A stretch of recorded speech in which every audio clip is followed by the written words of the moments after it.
દ્વારકા જિલ્લાના કલેક્ટર આર.એમ. તન્નાએ ગઈકાલે બુધવારે મહાશિવરાત્રીના દિને ખંભાળિયા નજીકના સલાયા ખાતે મહાદેવ મંદિરે પૂજા અર્ચના કરી હતી।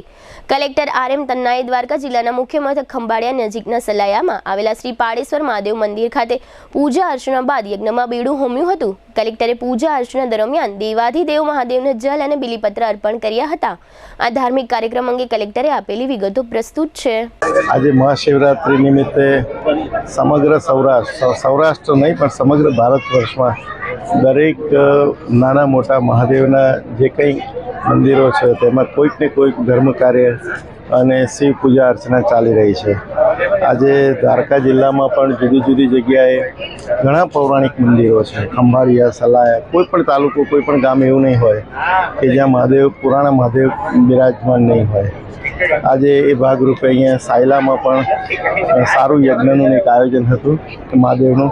એમાં પણ મને મોકો મળ્યો અને લોકોની સાથે મારી શ્રદ્ધા પણ મહાદેવ સાથે મેં પણ વંદન કર્યા અને મહાદેવને સૌનું કલ્યાણ થાય અને સૌને મહાદેવના સૌ સેવકો આપણે સૌ દરેક જીવને જીવનમાં સરળતા પ્રાપ્ત થાય એવી હું ઈશ્વરને પ્રાર્થના કરું છું। અને સરકારી કામકાજ બદલ નાનામાં નાના માણસો હોય એને પણ કંઈક મદદરૂપ થઈ શકે એવી રીતનું વાણી, વર્તન, વિચારો રહે અને કાર્ય થાય એવી ઈશ્વરને પ્રાર્થના કરું છું।